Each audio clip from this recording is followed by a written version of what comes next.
नमस्कार, आप सभी का स्वागत डीडी न्यूज़ पर। मैं हूं मुकुल शर्मा और आइए बुलेटिन की शुरुआत करें। सबसे पहले आपको लिए चलते हैं दिल्ली बीजेपी अध्यक्ष वीरेंद्र सचदेवा फिलहाल प्रेस वार्ता कर रहे हैं। क्या कुछ कह रहे हैं, आइए देखते हैं।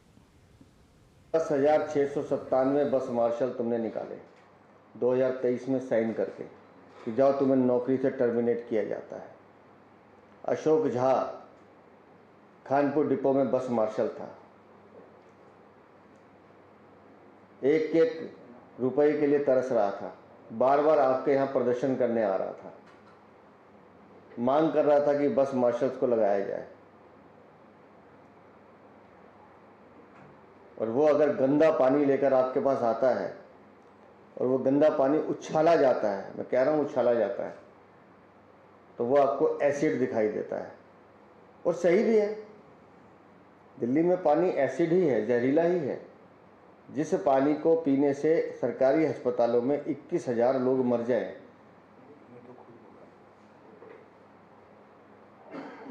और मैंने तो उस पानी को खुद भी भोगा है, यमुना के पानी को। तो वो पानी जो जनता पीने के लिए मजबूर है, अरविंद केजरीवाल, तो वो तुम्हारे दामन पे छलकता है तो तुम्हें एसिड दिखाई देता है, हमला दिखाई देता है। वारी आम आदमी पार्टी और वारे आम आदमी।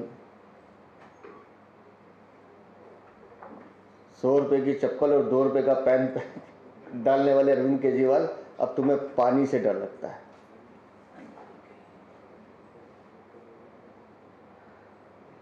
अगर उन बस मार्शलों की हाय या उनकी जो पीड़ा है वो आपको समझ में नहीं आती अरविंद केजरीवाल, तो समझ लीजिए कि आपकी संवेदना बिल्कुल खत्म हो गई है।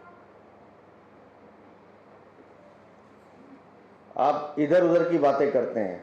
मैं फिर कह रहा हूं, दिवाली गए हुए कितने दिन हो गए, आज भी वो यूनिवर्सिटी की सड़क बनी नहीं है जहां आप जाके मुआयना, पहली सड़क जिसका आपने मुआयना किया था, तो कहां गई वो 89 सड़कें?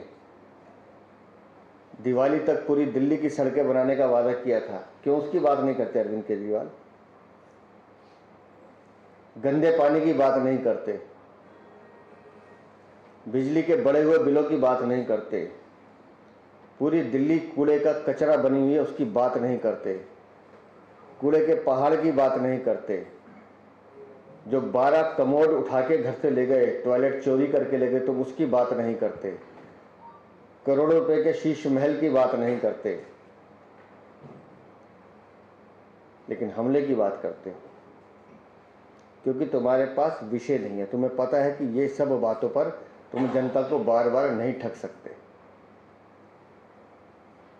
मैं दिल्ली में आऊंगा तो मैं बिजली के बिल माफ करूंगा, मैं दिल्ली में आऊंगा तो मैं पानी के बिल माफ करूंगा। अरे भैया, सरकार तुम्हारी है, मुख्यमंत्री तुम्हारी है, अफसर तुम्हारे हैं, जल बोर्ड तुम्हारा है, डिस्कॉम्स तुम्हारे हैं, आज करो। नहीं कर सकते क्योंकि कमीशन, लूट, चोरी वो चल रही है। तो आज की इस प्रेस वार्ता में अरविंद केजरीवाल, तुम्हारे दोनों दावे, नरेश बालियान वाला भी और हमले वाला भी, ये सिर्फ जुमले हैं जो तुम इधर उधर की बातें करके बहकाना चाहते हो। दिल्ली की जनता जानती है इस बात को कि आपका राजनीतिक नौटंकी का सफर अब समाप्ति की ओर है। फिर कह रहा हूं, वीरेंद्र सचदेवा के वीडियो एडिट करने से काम नहीं चलेगा आम आदमी पार्टी वालों। अरविंद केजरीवाल की जमीन खिसक चुकी है, एहसास हो चुका है, इसलिए घबराहट है, और उस घबराहट में ऐसे हमले ये बार बार अपने ऊपर करवाने की कोशिश करेंगे, जिसकी घोषणा मैंने पहले भी की थी 3 महीने पहले। ये नौटंकी अभी अगले 60-70 दिन लगातार चलेगी और आप दिल्ली वालों को एक फ्री का मनोरंजन, और ये फ्री का मनोरंजन आपको देखने को मिलेगा। और बेहतर होता जब आप आज नरेश बालियान पे बोल रहे थे तो 2 शब्द नरेश यादव पे बोल देते, जिसे 2 साल की सजा सुनाई है कोर्ट ने, वो भी आम आदमी पार्टी का विधायक है। एक बार ताहिर हुसैन को याद कर लेते, जिसने पूरी दिल्ली को दंगे में धकेलने का काम किया था। या जो लंबी फहरिस्त आपके नगीनों की आपके पास है, जो अनेक अपराधों में लिप्त हैं, एक आध बार उनका नाम ले लेते। अरविंद केजरीवाल जितने विधायक आपके नहीं, उससे ज़्यादा अपराध हैं आप लोगों के, जो दिल्ली की जनता के सामने हम रखेंगे। बहुत बहुत धन्यवाद। आप बोलिए ना। दिल्ली में जैसा आप लोगों की जानकारी में आ ही चुका है आज सुबह से कि दिल्ली में भारतीय जनता पार्टी इस भ्रष्टाचार के शासन को, इस निष्क्रियता की कुशासन को हटाने के लिए जनता से सीधा संवाद जोड़ने जा रही है। एक नई अनूठी यात्रा, पूरा संगठन मिलके एक साथ। आपने जब भी कोई परिवर्तन की बात सुनी होगी तो ऐसे सुनी होगी कोई एक व्यक्ति उसको लीड कर रहा है, मगर भारतीय जनता पार्टी एक संगठनात्मक पार्टी है और हमारे प्रदेश अध्यक्ष ने एक निर्णय लिया है। मैं चाहूंगा कि वो उस संगठन का क्या निर्णय है, इस परिवर्तन को लाने के लिए हम किस तरह काम करेंगे, कब से एक यात्रा प्रारंभ करेंगे, उस सब की घोषणा करेंगे अध्यक्ष जी।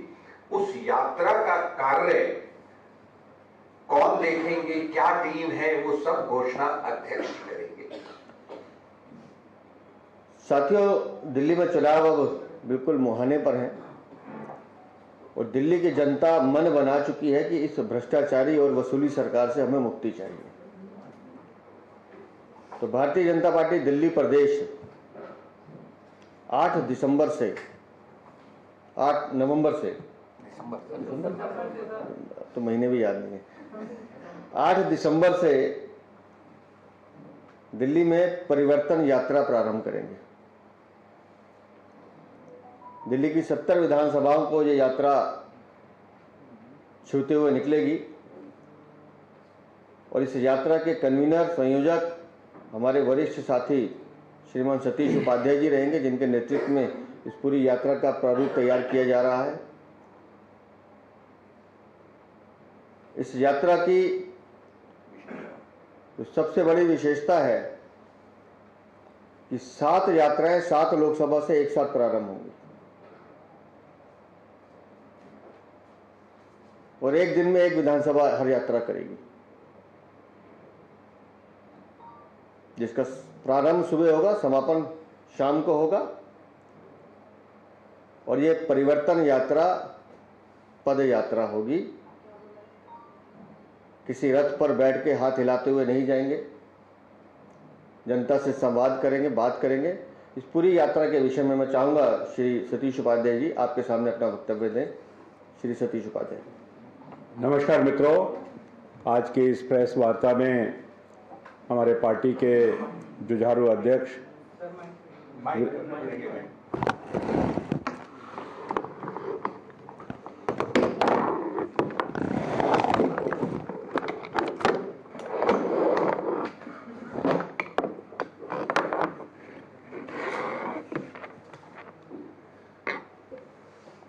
नमस्कार दोस्तों, आज की इस प्रेस वार्ता में हमारे पार्टी के यशस्वी, जुझारू और जो लगातार इस भ्रष्ट सरकार को पर्दाफाश करने का काम कर रहे हैं, ऐसे श्री वीरेंद्र सचदेवा जी, हमारे मीडिया के प्रमुख, पुराने मेरे साथी प्रवीण शंकर कपूर जी। वास्तव में तो 10 साल दिल्ली बेहाल, पहले तो हम खाली बेहाल ही कहते थे, पहले हम खाली मिसरूल की बात करते थे, पहले हम इस सरकार ने कुछ नहीं किया इसकी बात करते थे। ये सरकार पूरी तरह से पवित्र भ्रष्ट सरकार, अपने आप को पवित्रता का तमगा दे करके सर्टिफिकेट देने वाली सरकार कि मेरी जितने भी मेरे उम्मीदवार हैं, पार्टी में लोग हैं, वो पवित्र भ्रष्ट हैं। और अब केवल भ्रष्ट ही नहीं है, यानी सबसे खराब बात रंगदारी, वसूली, जिससे कि एक आम नागरिक के अंदर भय प्राप्त करने का काम इस सरकार ने किया है। दिल्ली की जनता इस रंगदारी की सरकार को फिरौती की सरकार को, वसूली की सरकार को, भ्रष्ट सरकार को, अराजक सरकार को कभी माफ नहीं करेगी। और यह दिल्ली की आवाज है कि दिल्ली में परिवर्तन निश्चित ही होगा। भारतीय जनता पार्टी की सरकार आ रही है और आपकी जो सरकार है उसका पूरी तरह से गुब्बारा फट चुका है। और इस सब के लिए इस सरकार के जो कारनामे हैं, इस सरकार का जो भ्रष्टाचार है, इस सरकार का महिलाओं के प्रति जो अनाचार है, इस सरकार की जो फिरौती की मानसिकता है, इस सरकार की जो देश विरोधी मानसिकता है, इस सरकार की जो अराजकता की मानसिकता है, इस सरकार की वसूली की जो मानसिकता है, और ठीक कहा अध्यक्ष जी ने।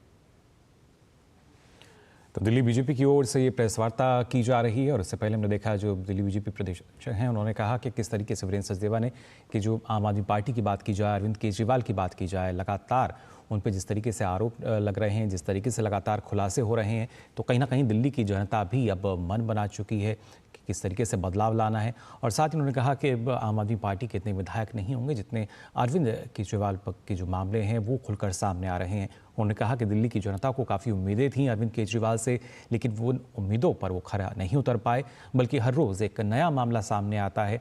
और ये जो पूरा मामला, जिसको ताज़ा मामले की अगर बात की जाए जिसमें नरेश बालियान को गिरफ्तार किया गया था, इसका जिक्र उन्होंने करते हुए कहा कि केजरीवाल जो हैं वो अपने विधायक से पूछें कि किस तरीके से उनके जो रिश्ते हैं वो गैंगस्टर से रहे हैं और आखिर कब तक ये जो रंगदारी की सरकार है, फिरौती की सरकार है, वो चलती रहेगी। और एक और महत्वपूर्ण जानकारी उन्होंने दी कि अब दिल्ली में परिवर्तन यात्रा जो है दिल्ली बीजेपी जो है शुरू करने जा रही है।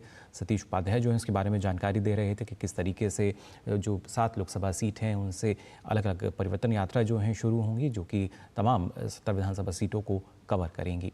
और आपको बता देंगे इससे पहले जो पूरा घटनाक्रम ये हुआ है, दरअसल दिल्ली पुलिस ने कल आम आदमी पार्टी के विधायक नरेश बालियान को 2023 के एक फिरौती मांगने के मामले में गिरफ्तार किया है। दिल्ली पुलिस की ये कार्रवाई एक ऑडियो क्लिप के सामने आने पर की गई, जिसकी जांच भी की गई है। वायरल ऑडियो क्लिप में नरेश बालियान और गैंगस्टर अमित सांगवान के बीच व्यापारियों से फिरौती मांगने संबंधी बातें हुई थीं। 2023 के इस कथित जबरन वसूली मामले में अपराध शाखा द्वारा नरेश बालियान से पूछताछ की जा रही थी।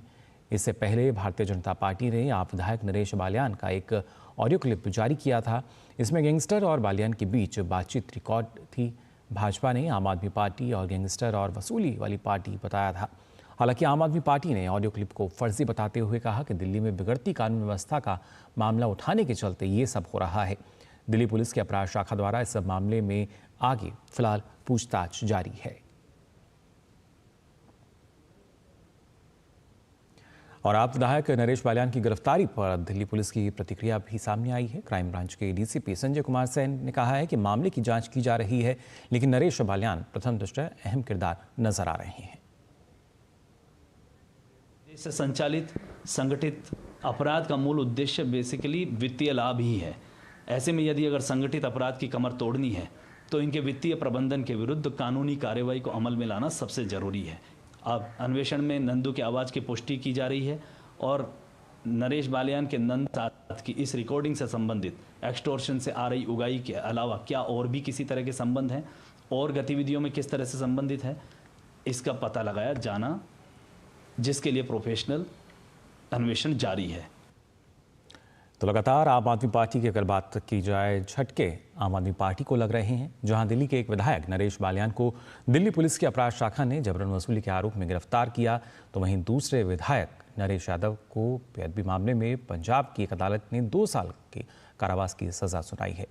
और खासतौर से लगातार इन मामलों की अगर बात की जाए तो कहीं ना कहीं आप देख सकते हैं किस तरीके के मामले लगातार रहे। अरविंद केजरीवाल की ही अगर बात की जाए, दिल्ली के पूर्व सीएम, उसके बाद मनीष सिसोदिया की भी अगर हम बात करें तो दिल्ली शराब नीति मामले में आरोप के पद पर रहते हुए उनको गिरफ्तार किया गया। हालांकि फिलहाल वो बेल पर हैं। करीब 18 महीने जेल में रहे थे मनीष सिसोदिया भी। सत्येंद्र जैन की अगर बात की जाए, दिल्ली सरकार के पूर्व मंत्री रहे हैं। पिछले साल मई में कथित हवाला लेन देन के आरोप में इनकी गिरफ्तारी हुई थी। ईडी ने एक्साइज पॉलिसी केस में भी सत्येंद्र जैन से पूछताछ की थी। तो लगातार कहीं ना कहीं अलग अलग विवाद जो हैं वो घिरे रहे हैं। सत्येंद्र जैन को मनी लॉन्ड्रिंग मामले में फिलहाल जमानत मिली। इसके साथ ही सोमनाथ भारती की भी अगर बात हम करते हैं, जो कि पूर्व कानून मंत्री रहे हैं दिल्ली की आप सरकार में, वर्तमान में विधायक हैं, मालवीय नगर से विधायक रहते हुए, और खासतौर से घरेलू हिंसा का इन पर आरोप लगा था। उनकी पत्नी ने हत्या और घरेलू हिंसा के आरोप के ऊपर लगाए थे। एम्स में संपत्ति को नुकसान पहुंचाने और गार्ड से मारपीट करने के आरोप भी इन पर लगे। साथ ही सुरक्षा गार्ड से मारपीट केस में 2021 में कोर्ट ने 2 साल की इनको सज़ा सुनाई। अंदाज़ा आप लगा सकते हैं कि किस तरीके से, और ख़ासतौर से हालांकि अब बात की जाए वर्तमान में जेल से बाहर हैं, लेकिन अलग अलग जो नेता रहे हैं, और ख़ासतौर से संजय सिंह जो कि राज्यसभा सांसद, शराब घोटाले के आरोप में संजय सिंह की गिरफ्तारी हुई थी और 6 महीने हिरासत में भी रहे संजय सिंह। फिलहाल ये भी बेल पर हैं, लेकिन हर एक नेता की अगर बात की जाए, क्योंकि किस तरीके से आम आदमी पार्टी से जो विवाद जुड़ा हुआ है, खासतौर से जितेंद्र सिंह तोमर की भी अगर यहाँ बात करें, जो कि पूर्व कानून मंत्री रहे, फर्जी कानून की डिग्री रखने के आरोप में 2015 में इन्हें गिरफ्तार किया गया था। आप सरकार में तत्कालीन कानून मंत्री थे और उसी की ही डिग्री इनके पास फर्जी निकली और करीब 1.5 महीने ये भी तिहाड़ जेल में रहे हैं। इसके साथ साथ संदीप कुमार की अगर बात की जाए, जो कि पूर्व महिला एवं बाल कल्याण मंत्री रहे, संदीप पर एक महिला ने यौन शोषण और दुष्कर्म के आरोप लगाए थे और उसी वजह से आपको बता दें, सबूत के आधार पर पुलिस ने संदीप को गिरफ्तार किया था। तो कई अगर देखा जाए जो नेता रहे हैं, अमानतुल्लाह खां की अगर बात की जाए, एक महिला ने इन पर भी ये गंभीर आरोप लगाए थे। ओखला से आपके विधायक है अमानतुल्लाह खां, यौन उत्पीड़न, दुष्कर्म और हत्या की धमकी के आरोप इन पर लगे थे। उसके बाद मारपीट का आरोप भी हमने देखा था। साथ ही दिल्ली वक्फ बोर्ड के अध्यक्ष के रूप में अवैध भर्ती और वित्तीय गड़बड़ी के आरोप भी इन पर रहे हैं। वहीं 30 नवंबर 2024 को ईडी ने इन्हें गिरफ्तार किया। ये तो वो खासतौर से बड़े नेता हैं या मंत्री पद हम कह सकते हैं। साथ ही दिनेश मोहनिया की हम बात करें, संगम विहार से आपके विधायक हैं। जून 2016 में एक महिला से दुर्व्यवहार का मामला इनके खिलाफ दर्ज किया गया। छेड़छाड़ और यौन उत्पीड़न के आरोप में इनकी गिरफ्तारी की गई थी। आप अंदाज़ा लगा सकते हैं कैसे दिल्ली सरकार के जो मंत्री हैं, जो विधायक हैं, कैसे उन पर लगातार जो मामले हैं वो दर्ज किए गए। 2016 में 60 वर्षीय व्यक्ति को थप्पड़ मारने पर इनके ऊपर FIR दर्ज की गई थी। साथ ही फल विक्रेता पर कथित हमला करने का भी इन पर मामला दर्ज हुआ था। वहीं अखिलेश त्रिपाठी की अगर बात की जाए, ये मॉडल टाउन से विधायक अखिलेश त्रिपाठी पर दंगा भड़काने का आरोप है। जी हाँ, दंगा भड़काने का आरोप इन पर लगा था। नवंबर 2015 में इनकी गिरफ्तारी भी हुई थी। और ख़ासतौर से अगर बात की जाए, ऐसे और कई नाम हैं, हालांकि वर्तमान में ये भी जेल से बाहर हैं। तो कई ऐसे विधायक जो कि मंत्री पद पर भी रहे, जेल वो गए। शरद चौहान की इसी कड़ी में अगर हम बात करें, नरेला क्षेत्र के विधायक हैं। पुलिस ने जून 2016 में इनको गिरफ्तार किया था। आपकी एक कार्यकर्ता ने आत्महत्या के लिए उकसाने के इन पर आरोप लगाए थे। तो तमाम ये विधायक जो कि जेल गए, फिलहाल ज़रूर जेल से बाहर हैं, लेकिन किस तरीके से विवादों से घिरे रहे हैं। प्रकाश जारवाल की अगर बात की जाए, जो कि देवली निर्वाचन क्षेत्र से विधायक हैं, जुलाई 2016 में महिला से छेड़छाड़ के आरोप में इनको गिरफ्तार किया गया था। 2014 में दिल्ली जल बोर्ड के कर्मचारी को थप्पड़ मारने के आरोप में भी इनकी गिरफ्तारी हुई थी। और डॉक्टर आत्महत्या मामले में दोषी तो अगले साल ये जो कोर्ट है वो सज़ा सुनाएगी। ताहिर हुसैन की अगर बात की जाए, जो कि आप पार्टी के पूर्व पार्षद हैं, 2020 में दिल्ली के हिंदू विरोधी दंगों के मुख्य आरोपित हैं। साथ ही यूपी जैसे केस में इन पर मामला विचाराधीन है। ताहिर हुसैन, जिन पर दंगा भड़काने का आरोप था, IB अधिकारी अंकित शर्मा की हत्या के आरोप में भी इनका नाम शामिल है। दिल्ली दंगों के मामले में उनकी छत से पत्थर और अन्य आपत्तिजनक जो सामग्रियां हैं वो बरामद की गई थी। ताहिर हुसैन वर्तमान में जेल में बंद हैं। तो नरेश बालियान सिर्फ एक नाम नहीं है, बल्कि लंबी फहरिस्त यहाँ पर जो आप पार्टी से जुड़े नेता हैं। पंजाब की बठिंडा ग्रामीण सीट से विधायक हैं रतन कोटफटा, जो कि विजिलेंस ब्यूरो ने रिश्वतखोरी के मामले में हाल ही में गिरफ्तार किया था। विजय सिंगला की बात की जाए, पंजाब सरकार में ही मंत्री रहे, मंत्री रहते भ्रष्टाचार के आरोप इन पर लगे। तो वो एक पार्टी जो लगातार भ्रष्टाचार के खिलाफ लड़ाई की बात करती थी, कैसी गिरती नजर आई। मई 2022 में भगवंत मान ने अपनी कैबिनेट से इनको बर्खास्त किया। अंदाज़ा आप लगा सकते हैं, कैबिनेट में रहे और उसके बाद इनको बर्खास्त किया जाता है। इस मामले में पंजाब पुलिस ने उन्हें गिरफ्तार किया था। तो कैसे एक पार्टी जो कि आम आदमी पार्टी, और वहीं विजय सिंगला की अगर बात की जाए, अभी भी इनका जो मामला है कोर्ट में विचाराधीन है। तो तमाम एक इन लोगों के नाम आपने जाने, और ये अच्छी खासी लंबी फहरिस्त है जो आम आदमी पार्टी के नेता हैं, मंत्री पद पर रहे हैं, पार्षद हैं, या किस तरीके से कहीं ना कहीं अलग अलग मामले जो हैं, विवाद जो हैं, उनसे जुड़े रहे हैं। और इसी पर आपको बता दें, भाजपा नेता मनोज तिवारी ने कहा है कि अरविंद केजरीवाल नाटक के किंग हैं। वह कोई भी नाटक कर सकते हैं। अभी उन्होंने मिनरल वाटर डलवा कर एसिड जैसा दिखाने की कोशिश की। अरविंद केजरीवाल नाटक के किंग हैं। इस समय वो जिस प्रकार से दिल्ली की विश्वास खो चुके हैं, वो कोई भी नाटक कर सकते हैं। अभी उन्होंने कल मिनरल वाटर डलवा के एसिड जैसा दिखाने की कोशिश की। मुझे लगता है कि वो सारी साजिशों का हिस्सा है, उनका जांच हो रही है। लेकिन हम तो एक और मुझे आशंका हो रही है, अरविंद केजरीवाल कोई भी बड़े से बड़ा साजिश कर सकते, वो अपने ऊपर अगल बगल गोली भी चलवा सकते हैं। अरविंद केजरीवाल की सुरक्षा को इस समय बहुत केयरफुली देखना चाहिए और अरविंद केजरीवाल जैसे साजिशबाज से दिल्ली को सावधान रहना चाहिए। और वहीं 8 दिसंबर से शुरू होने वाली भाजपा की परिवर्तन यात्रा पर मनोज तिवारी ने कहा कि दिल्ली विधानसभा चुनाव से पहले आप सरकार के खिलाफ बड़ा अभियान होगा। दिल्ली के लोग परिवर्तन चाहते हैं। 1 महीने बाद दिल्ली भारतीय जनता पार्टी को मौका देने जा रहा है और हमें लोगों की जो समस्याएं हैं, जो पोल्यूशन है, जो जमुना जी की गंदगी है, जो बुजुर्गों का पेंशन बंद है, जो गरीबों का राशन कार्ड बंद है, गलियां टूटी हैं, अपराध इस प्रकार से विधायक और मुख्यमंत्री अपराधियों को मनोबल दे रहे हैं, इनको कैसे कंट्रोल करना है, इसके लिए हम लगातार योजनाएं बना रहे हैं।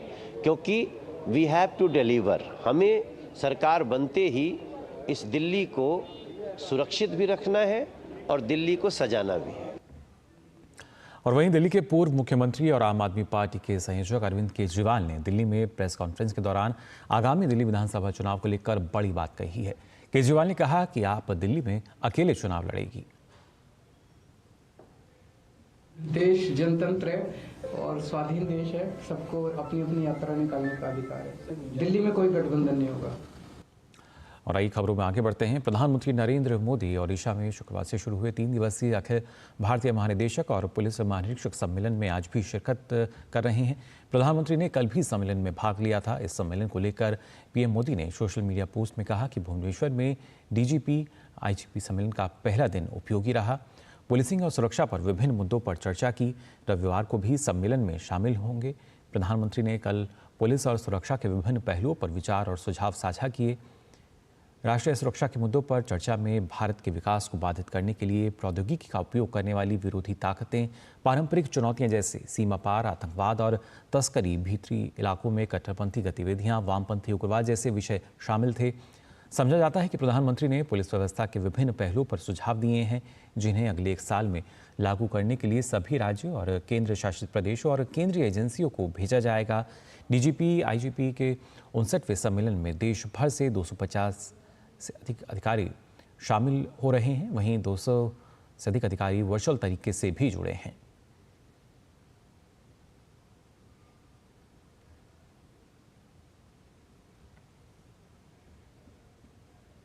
और आइए बात कर लेते हैं उत्तर प्रदेश के संभल की, जहां शाही जामा मस्जिद के सर्वे के दौरान हुई हिंसा की जांच के लिए गठित न्यायिक आयोग की टीम आज संभल पहुंच गई है। टीम के सदस्यों ने भारी सुरक्षा व्यवस्था के बीच वहां के हालात का जायजा लेकर वस्तुस्थिति को जाना। टीम के आयोग के अध्यक्ष रिटायर्ड न्यायमूर्ति देवेंद्र अरोड़ा का साथ ही यूपी के पूर्व डीजीपी ए के जैन और रिटायर्ड आईएएस अधिकारी अमित मोहन प्रसाद सदस्य के रूप में शामिल हैं। इस दौरान मुरादाबाद के आयुक्त, संभल के डीएम और एसपी समेत पुलिस प्रशासन के तमाम वरिष्ठ अधिकारी मौजूद रहे। उत्तर प्रदेश के जनपद संभल में जामा मस्जिद सर्वे मामले में एएसआई ने कोर्ट में हलफनामा दाखिल किया है। इस बाबत एएसआई के अधिवक्ता विष्णु कुमार शर्मा ने जानकारी दी कि सीनियर डिवीजन कोर्ट चंदौसी में दाखिल अपने पत्राचार का हवाला देते हुए अधिवक्ता विष्णु कुमार शर्मा ने कहा कि समय समय पर प्रबंधन समिति और स्थानीय लोग पुरातत्व विभाग को सर्वे करने से रोकते थे।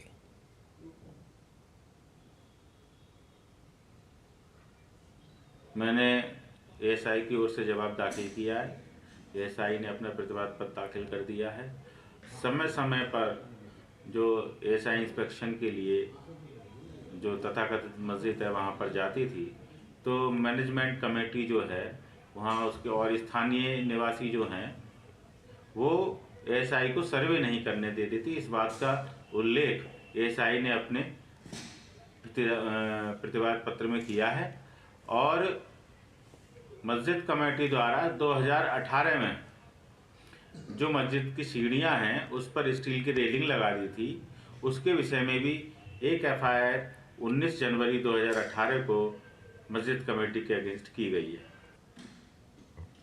तो किस तरीके से देखिए पूरा जो घटनाक्रम है लगातार बना हुआ है। हालांकि आज जो न्यायिक आयोग की टीम है वो भी पहुंची है और उसका जायज़ा भी लिया गया। हमारे संवाददाता रामेंद्र फिलहाल हमारे साथ जुड़ चुके हैं इस पर और ज़्यादा जानकारी देने के लिए। रामेंद्र, जानना चाहेंगे जिस तरीके से अब जो न्यायिक आयोग की जो टीम है वो पहुंची है और जांच की बात कही जा रही थी, क्या कुछ ताज़ा जानकारी इस पूरे मामले में?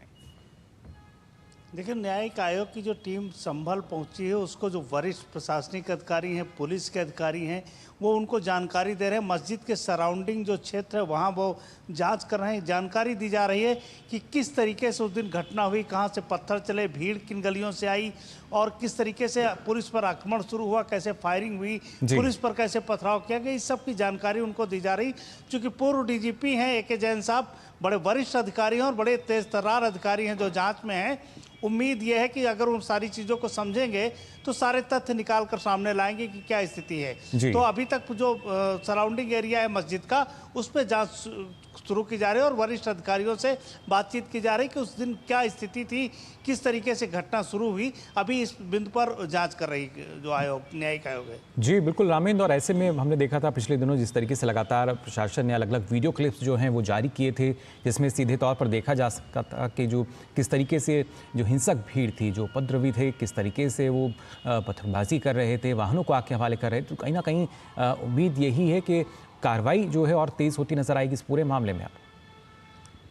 देखिए, कार्रवाई तेज नज़र होती आएगी। दूसरे एक और चीज़ होगी मुकुल कि जो लोग राजनीतिक सफ़ेद पोस्ट लोग इसके पीछे थे, जिनको लगता है कि वो पर्दे पर पीछे रहेंगे और उनके नाम सामने नहीं आएंगे, वो सामने आएंगे। किस तरीके से इतनी बड़ी भीड़ 9 बजे बुलाई गई, जो 8 किलोमीटर दूर रहता वो यहाँ क्यों आया, कैसे पथराव हुआ, कैसे लोगों के घरों के दरवाजे खोले गए और छतों से पथराव किया, महिलाओं ने पथराव किया।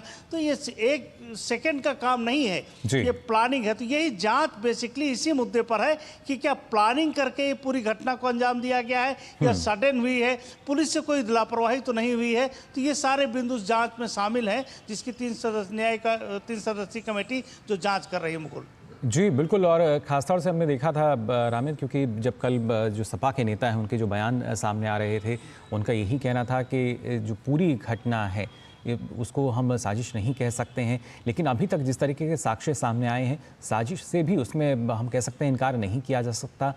पूरी तरीके से योजनाबद्ध तरीके से जो वीडियो क्लिप है उसमें देखा जा सकता है किस तरीके से जो हिंसा है वो और ज़्यादा उग्र होती नज़र आई थी।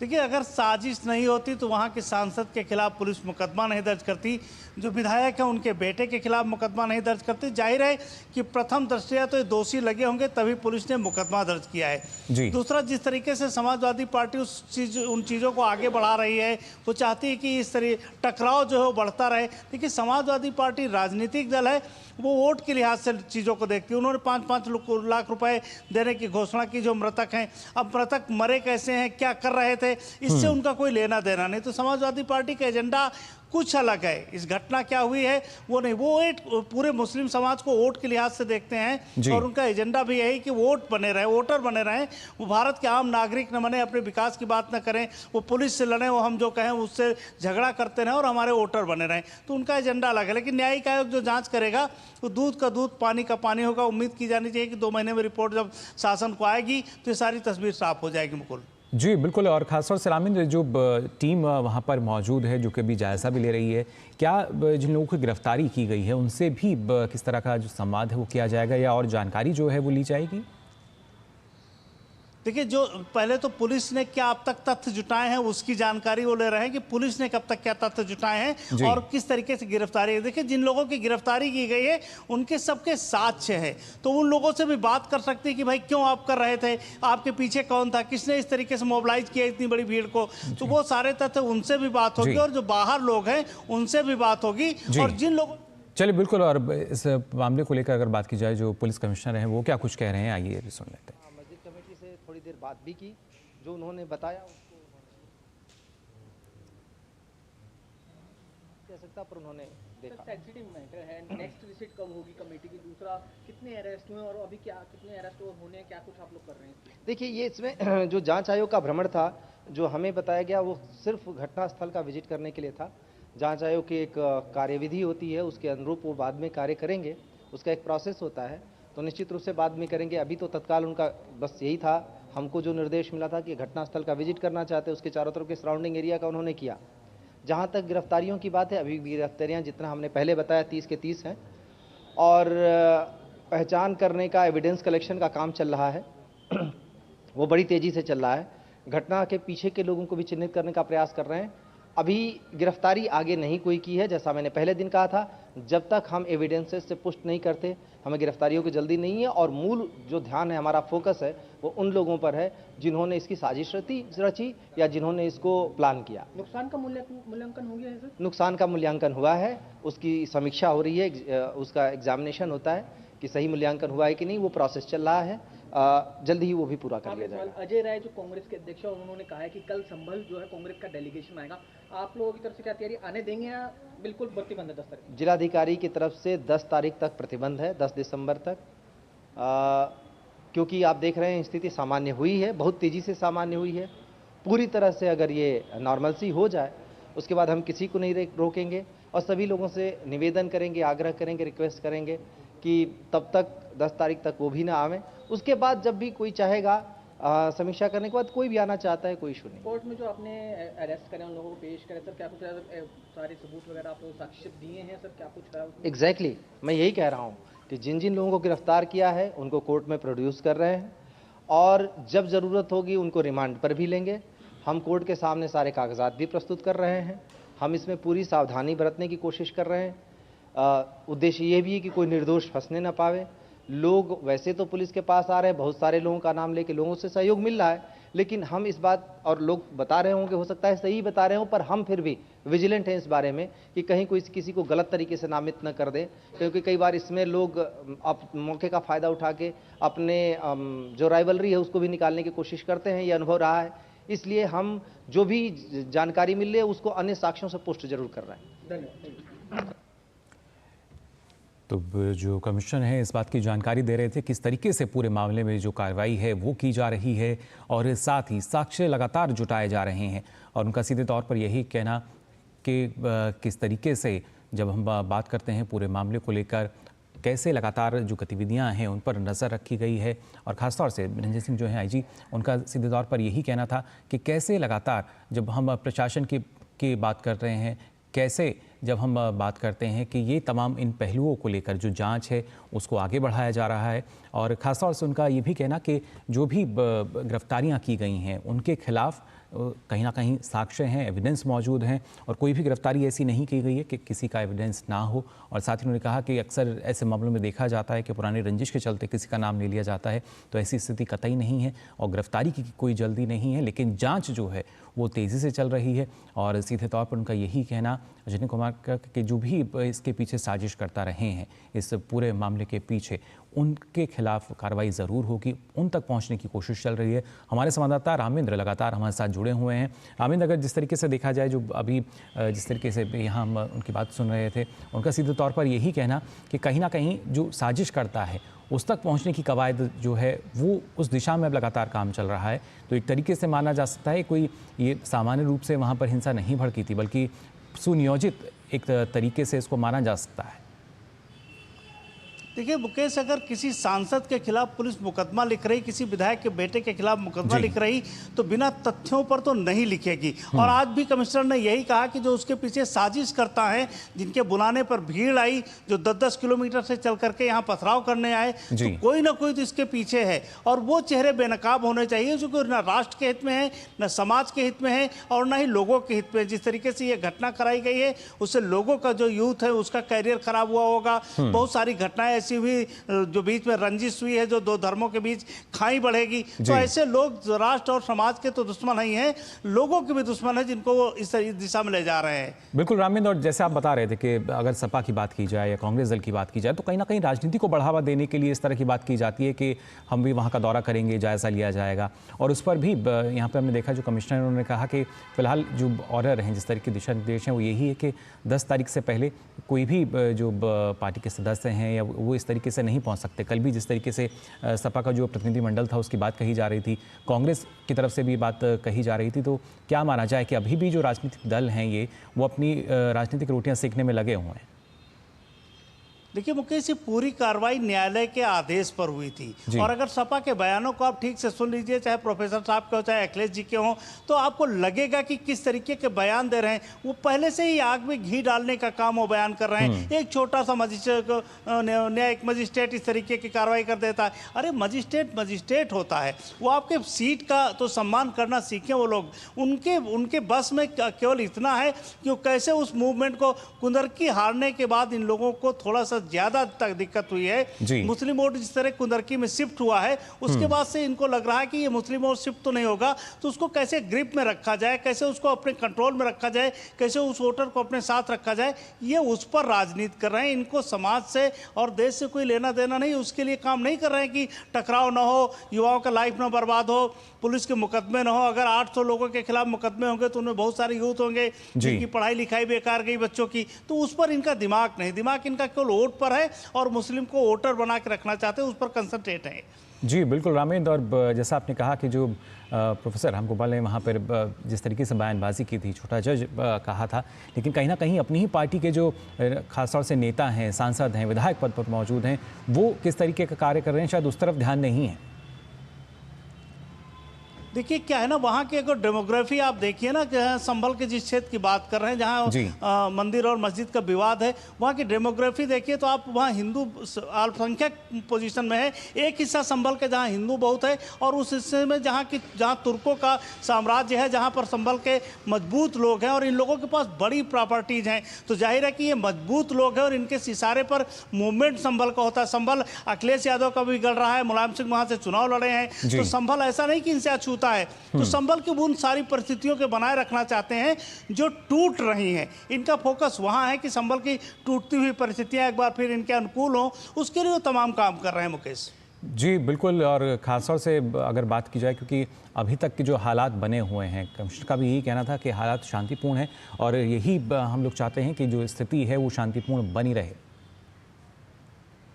देखिए मुकेश, हालात शांतिपूर्ण है, पुलिस और प्रशासन ने वहाँ कार्रवाई की है। वहाँ सामाजिक रूप से भी लोगों की समझ में है, अगर 4 बच्चों की मृत्यु हो गई उस पूरे घटनाक्रम में, तो वो उनके भी परिवार हैं, वो भी भारत के लोग हैं और भारत की अर्थव्यवस्था में उनकी भी हिस्सेदारी है, वो भी भारत का भविष्य, उनको अलग करके नहीं देखा जा सकता। तो उनकी भी समझ में आ रहा है कि जिन लोगों ने ये उकसाया है वो तो पर्दे के पीछे चले गए हैं। मर कौन रहा है, लड़ कौन रहा है, मुकदमे कौन झेल रहा है, आम आदमी। तो शायद उनकी भी समझ में आए तो परिस्थितियाँ अनुकूल हो जाएंगी, कुछ अभी भी कुछ 2 दिन बाद हो जाएंगी, लेकिन जो घाव करके राजनीतिक लोग जा रहे हैं उसका नुकसान जरूर उठाना पड़ेगा समाज को। जी बिल्कुल, और शायद अब जो समाज है वो जागरूक हो रहा है, जो जनता है वो सब देख रही है, जान रही है। उम्मीद यही कि इसी तरीके से जो शांति व्यवस्था है वो कायम रह सके। फिलहाल बहुत बहुत शुक्रिया आपका रामेंद्र हमारे साथ जुड़ने के लिए।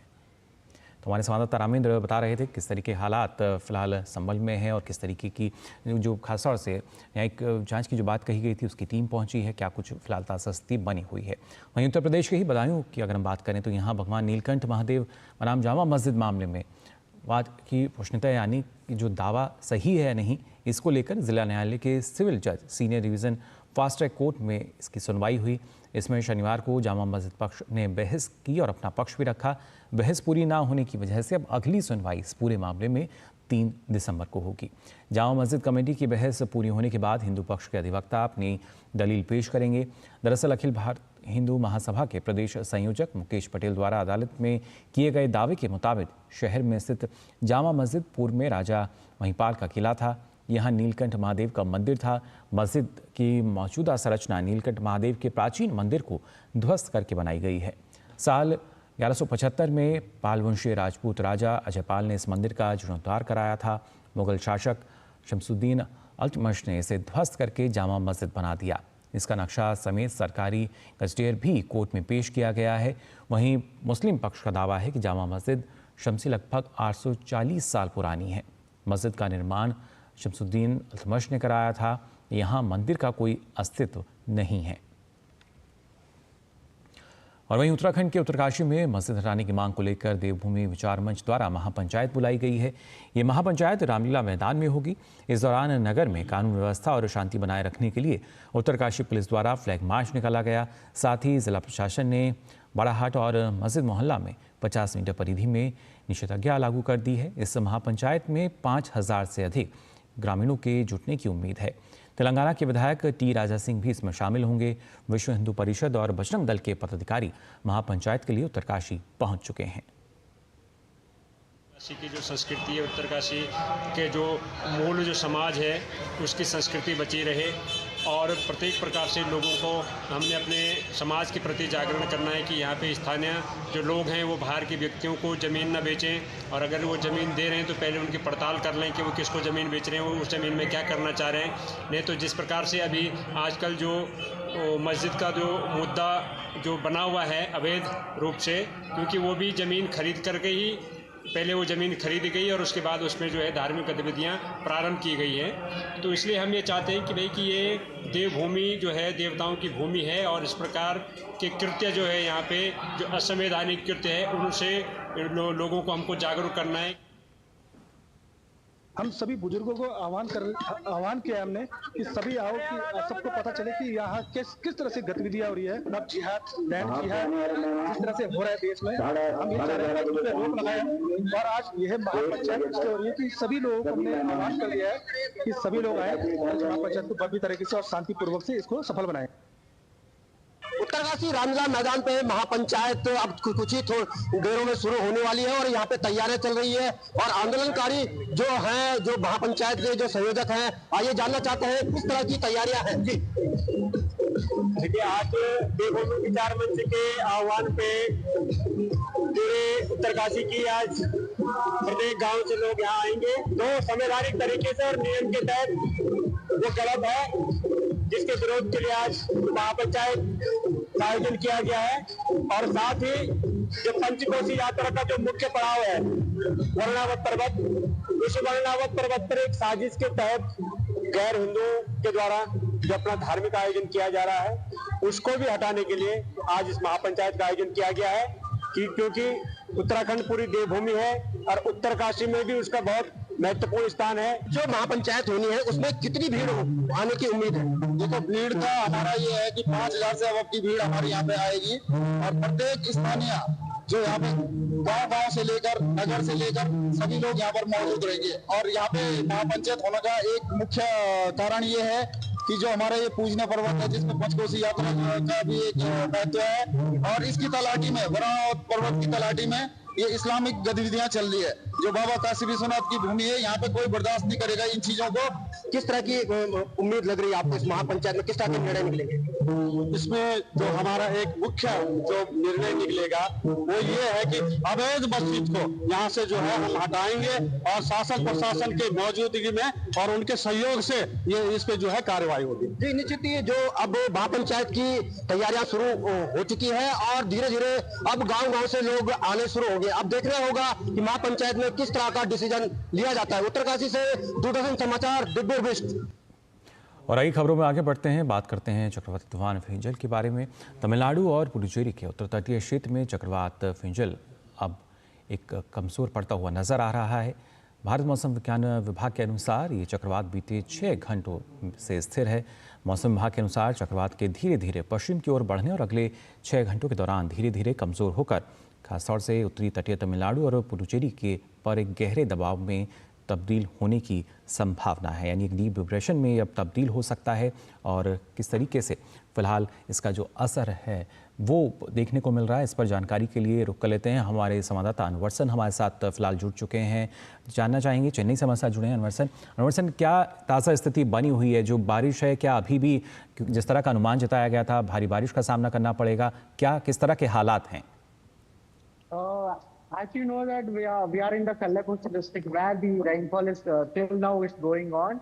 And the depression, the cyclone Fainjul has weakened into a depression now. As the Indian Meteorological Department has said that it will weaken into a depression in next 6 hours. And particularly, this rain has given a very much impact to the Puducherry Union Territory, particularly the city. So the waterlogging and everywhere, and particularly the low-lying area of Puducherry has been critically affected. And the Indian Army and Navy are fully deployed, and nearly around 100 plus people are rescued from the low-lying areas. And also the electricity and also the essential product like milk are not available in Puducherry. So the flood-like situation in Puducherry is still there, and nearby districts Villupuram and also Kadalur also affected, and nearly the Milam, where nearly 50 centimeters of rain has been registered. That is nearly 30 years of high rainfall registered in Milam, and also in Puducherry nearly 48 centimeters rain has been registered. So we can see that still the Fainjul cyclone is not yet weakened into a depression. So still rain is coming on to the coastal and also the interior districts of Tamil Nadu. That is the latest update on cyclone Fainjul. चलिए बिल्कुल, बहुत बहुत शुक्रिया आपका फिलहाल हसन हमारे साथ जुड़ने के लिए। तो बता रहे थे किस तरीके से लगातार जो भारी बारिश है वो हो रही है, और खासतौर से जो निचले स्तर हैं पुदुचेरी के जो और इलाके हैं वहाँ पर जो जलभराव की स्थिति है वो देखी जा रही है। हालांकि राहत बचाव कार्य जारी है, जो एजेंसियाँ हैं वो पूरी तरीके से मुस्तैद हैं। कई ऐसे क्षेत्र हैं जहाँ पर बिजली आपूर्ति बाधित हुई है, उसको ठीक करने के प्रयास किए जा रहे हैं। कई जगह पर जो सड़क मार्ग है वो बाधित हो गए हैं, वहाँ पर भी राहत बचाव एजेंसियाँ जो हैं पूरी मुस्तैदी के साथ काम कर रही हैं। फिलहाल बुलेटिन में हम यहाँ अपने एक छोटे से ब्रेक के लिए जल्द हाजिर होते हैं। बढ़िया है, क्यों है? प्राकृतिक हल्दी, मिर्ची, धनिया। नहीं, मिर्ची, धनिया, हल्दी, MDH।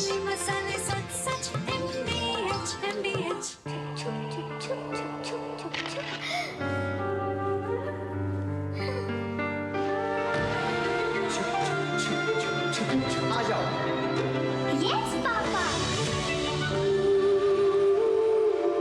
जिंदगी किसी के लिए नहीं रुकती, हम भी आपको कहां रुकने देंगे। जिंदगी के हर मोड़ पर LIC है तो इंश्योर्ड है। LIC, हर पल आपके साथ। It's another six. रिचार्ज, जल्दी रिचार्ज करा। ये क्या किया? मैच तो गया। पेमेंट कैसे करेंगे? टोकनाइज कार्ड से। टोकन? हाँ, ऑनलाइन पेमेंट के लिए RBI लाए हैं टोकनाइजेशन। एक बार कार्ड डिटेल्स OTP CVV डालकर टोकन जनरेट कीजिए, कार्ड भी सुरक्षित और बार बार डिटेल्स भरने की नो झंझट। वही सुविधा अधिक सुरक्षित। ऑलराउंडर वो कि मैं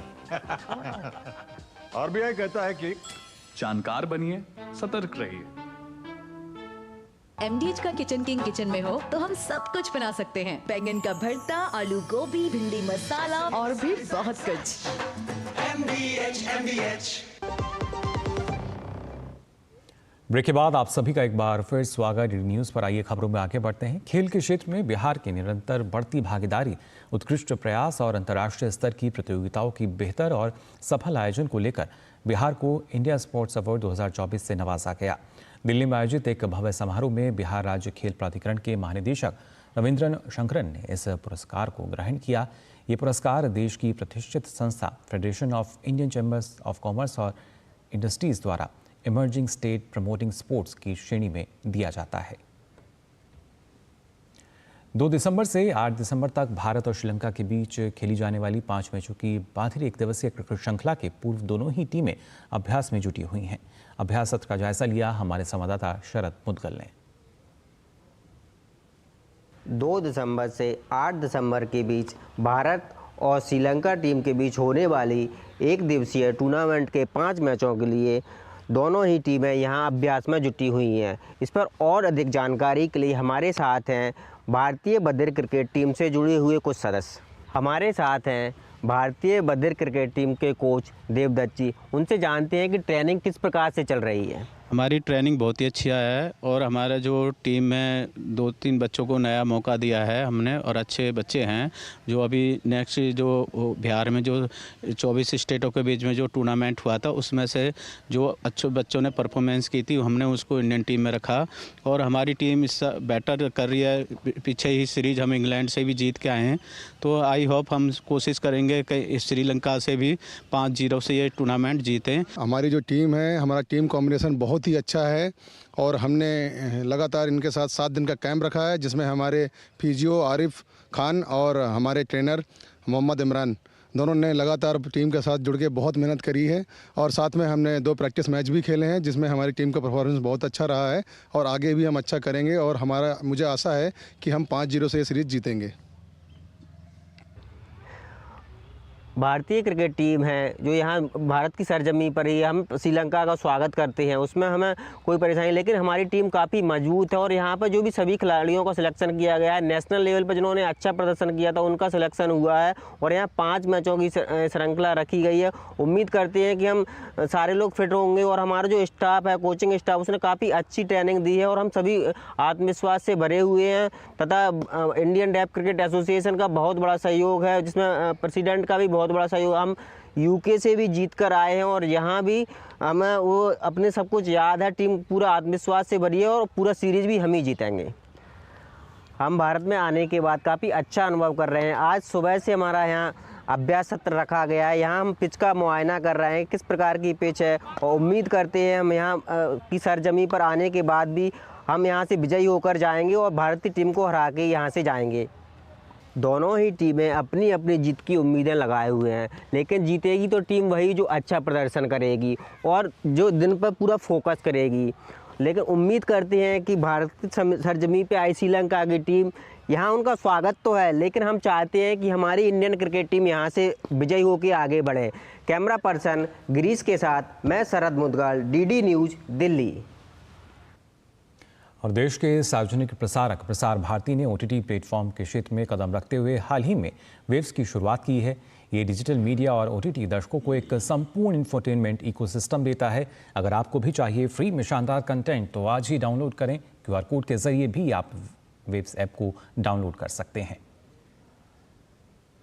तो दर्शकों के लिए एक बड़ी सौगात, QR कोड को आप स्कैन करें और वेव्स ऐप को डाउनलोड करें।